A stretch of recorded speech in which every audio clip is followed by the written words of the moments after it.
Hey, it is your buddy, Peace and Harmony with you here today. Much love going out to all the beautiful empowered harmonizers. And we are zooming in and focusing in today a little bit more in depth and a great viewer question. And that is to understand the withholding pattern of a covert narcissist or even a in-depth manipulator that we see in a psychopath. And before we get started, I just want to give a huge shout out to those of you who have recently donated and contributed to the channel. Much love to you. Thank you so much for contributing to the cause and helping to keep the channel alive. It's really when I get responses from viewers like you and comments and support of each other that makes it all worthwhile for me and keeps me going. So thank you so much for stepping it up to the plate. So we're zooming in and focusing in a little bit more in depth on the understanding of a very subtle and covert manipulative tactic of a malignant narcissist and, of course, a psychopath, and that is of withholding attention, withholding affection, withholding information. So even though on the outside they don't apparently feel that they're outwardly manipulative, in other words, they're not verbally casting you down, they're not verbally criticizing you, it's not what they say or do, it's what they're not doing or saying. So withholding their interests, withholding their opinions, withholding their communication, and withholding of their affection, so it keeps you in a state of lack. It keeps you in a state of doubt, and it keeps you wondering if you are good enough. So it's a very covert way where it's just kind of like a ignoring, where they'll just and then, go and then into a place of retreat or another place in an office where they're then pursuing their internal fantasies, or they kind of have a quiet rage about others with which they don't express. So you then there's a reactive state where you have to be a counterforce to this very subtle covert force, where then you're essentially either, knocking their door down, crawling to them, and as a natural human reaction, as now in a state of supply. So now you kind of sense that there might be something wrong. So then you become sort of self-doubt, and then you begin to deplete your own focus on your own life, your own purpose, and feeling free to go about your day, your night, your week, your month, your year, your life.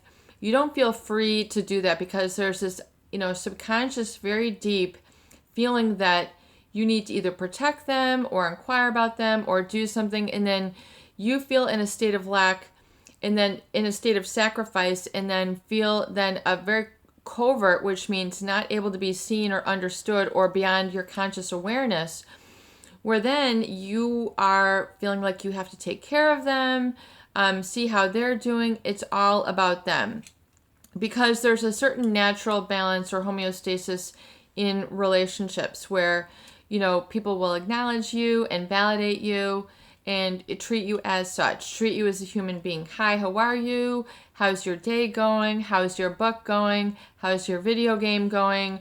How's your this? How's your that? So there's a common, respect, a common sense. It's a way, a sort of societal norm where people acknowledge others. Hey, how are you doing? It's a wave. There is this. And so, and then of course, but it's an establishment of hierarchy in a very covert mechanism. So in other words, if you don't acknowledge somebody, if you don't say hi, you don't give them eye contact, your body language expresses that you are, the superior one and you are an underling. So there's a lot of this nonverbal communication going on. There is, if it's in a parental relationship, perhaps there's a lack of guidance. It's not that they've overtly abused you or hurt you or punished you. There can be that also, but there is really a lack of guidance, a lack of attention, a lack of affection, a lack of inquiring about you and your life. So it becomes really out of balance, so they're superior and you're down here, so it becomes a really very, very unstable ground from which to navigate yourself from when you're with these types of people. And depending on who it is we're talking about in your life who has been sort of withholding of this to you, but understand how it is then processed or absorbed by you, and to be a counterforce to this energy. Suddenly then you're then manipulated so that it's all about them. Your life is then designed on a very covert mechanism to make sure that they're okay, to put them then in this place of authority, to put them in this, but meanwhile you're not getting what you need. You're not getting the, you're not getting the love, you're not getting the guidance, you're not getting the affection, you're not getting the treatment, the good treatment that you need. So it's a very covert way of withholding. It's just, it reminds me of, if you ever study, what is it, Copernicus or Confucius, where it's, if you ever study that philosophy, it's, don't put your beautiful vase in the window, otherwise you might make others jealous. And it's like starving the masses so that they can't educate themselves. So it's a way of depriving you of your emotional nutrients to know that everything is okay. So it's like their insecurity is like bleeding through. You feel that everything is not all right, even though they haven't said it. You have kind of like this feeling, this gut feeling, this overall physical feeling. And so then you're then made a supply, unbeknownst to you, beyond, underneath your consciousness, beyond your, what you call your subconscious, made to be a supply to them. So you are then not in a state of taking care of your own needs. You're not validated. It is all about them. So then you become like Dr. Craig Malcolm calls an echoist, where then you, in order to keep homeostasis or balance or harmony in a relationship with this person who is insecure, that you're picking this up on, you want to level it out. So then you become designed or directed to becoming the peacemaker, to being the one to give the love versus receiving. So then you become, an echoist. Dr. Craig Malcolm basically, rather than having your own needs direct your life and going as far as you can and developing your own potential, you become an echoist, where basically you then live to echo or supply the needs of this other. And so without them, you feel empty, you feel lost, you feel undirected, you feel selfish if you experience self-love. You don't get a chance to experience self-love. You're just loving another, which is a very profound and sacred part of the journey of becoming a human, is to love another unconditionally, so without limit. So you become limitless in your sacrifice to them in order to fulfill their needs. So it can be, in other words, you then have this love for them even though you are missing out in your life.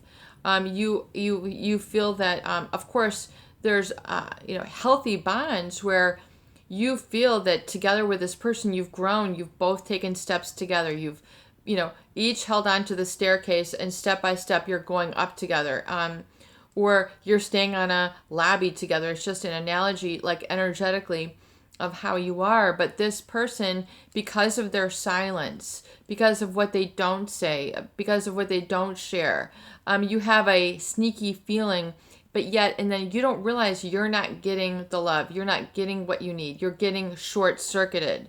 You're getting slighted.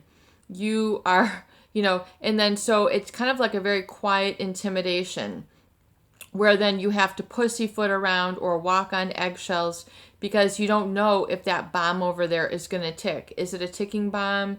So you just naturally gravitate to this in the relationship. If you're a woman and this is a man, then you become that unconditional nurturing love, even though you're probably not receiving the stronger love in return, which could be a need.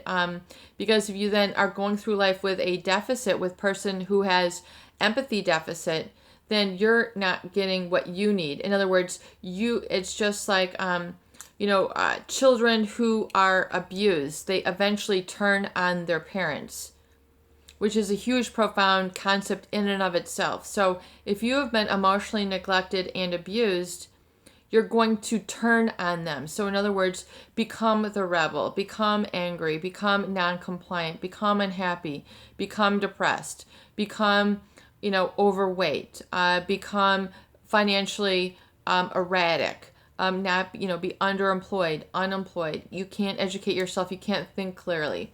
This is holding you back. So if it's as a resultant, then it's holding you back. It's to acknowledge then this as a perhaps non-productive, i.e. good for you and leading to your self-love and becoming the best you can be, expanding your life, having relationships. If you felt that this has become an issue and you can't let it go. If you can't let it go, that's a feeling that there is a trauma bond there. Just heard something fall over there in the office, but there is a trauma bond, meaning that you are inextricably stuck. You can't spread your wings. So, life eventually in your full growth, you're going to feel like you can spread your wings and you don't have to worry about this all the time. It's to worry at, if this person is a parent, which you didn't, the viewer's question didn't reveal to me, but perhaps, or maybe it's a spouse, but if there's this withholding of affection, if there's this withholding of natural guidance that you would expect to naturally, healthily be expected in the relationship, and you're not getting it, or you haven't identified it, or you're just now identifying it, it's saying, my mother, really should have. But if you are with a narcissist, you have put them then on a pedestal. Because the narcissist, because of their sense of entitlement, their exploitation of the weaknesses or needs of others, this includes the psychopath as well, you're most likely then to have put them on a pedestal, meaning you have them in an over-idealized state. You've got them, in this sort of angelic position or hierarchical position where they're sort of above you all the time, and then you are made to be beneath them. And this is not positive for you. This is not empowering. So if it's been a parental relationship, perhaps if it was from a female, you didn't receive the nurturing love. You didn't have that warm and fuzzy feeling. You didn't have that, you scraped your knee, let's clean you up, and let's make a pie and use both hands. This is how you make the pie. I mean, maybe there was none of that. Or if it was, so it's a withholding, and not everything is perfect, but when it becomes markedly presentable, noticeable, that you can't branch out, you can't live your life because of a fear, you're not good enough, this was instilled here in this relationship dynamic, then that is the cause that is creating the effect. We are giving you the answers here. We're helping you to see what goes on energetically, emotionally, psychologically, spiritually, and is to reclaim your need and then your higher purpose for yourself. So it's very difficult to identify and admit to that if this person has been in this idealized, over-idealized state, or perhaps they're, they did the best they could. You begin to make excuses for them, or that's just how it was then, or that's how it is now. Everybody's too busy. So you begin to make excuses.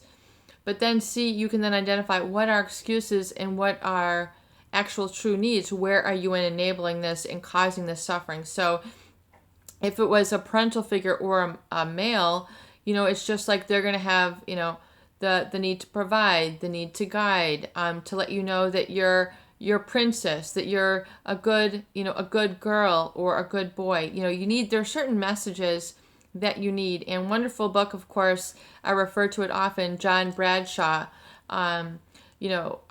Homecoming, his book Homecoming, as well as Toxic Shame, go into this. And so he is able to identify very specifically, and I would highly recommend, if any viewers here have experienced this as an issue of covert narcissist, either parenting or familial systems, and then are experiencing then now in your workplace, because these patterns are then playing themselves out and repeating where you're working or your current relationships and you're having issues there, I would highly recommend that you get the books and become familiar with the terminology and then the stages of development to see if you have a state of arrested development yourself from this withholding sort of emotional manipulative tactic that you had to undergo perhaps as a result of that relationship, either in the past or the present. But let's make sure it doesn't continue in the future. Let's make sure you have the tools in the voice to identify and speak up, and then surround yourself with people who are better for you, that will help to reflect your state of positive self-love and positive self-regard. The energy has to really flip and switch for you to experience life in more like life is there to help you. And you'll see this manifest in your life by opportunities, feelings, experiences, how you feel about yourself, how you present yourself. You'll become more comfortable in your body, and you deserve to feel good and to have the love and to feel the love. It has to start within, though. As we're discussing in previous videos, the self-love, the self-care, the self-embracing, the positive self-reference, the positive, self-regard has to really be attended to on a, if it has to, a moment-by-moment basis within your day, within your week, within your month. Make sure you're tapping into that to get the best feeling and experience in life that you can. This is your buddy, Peace and Harmony, with you here today. I hope these videos do help. Please share and please subscribe for more great tools, videos, discussion, and support. Love you. Thank you so much for your contribution and your wonderful questions.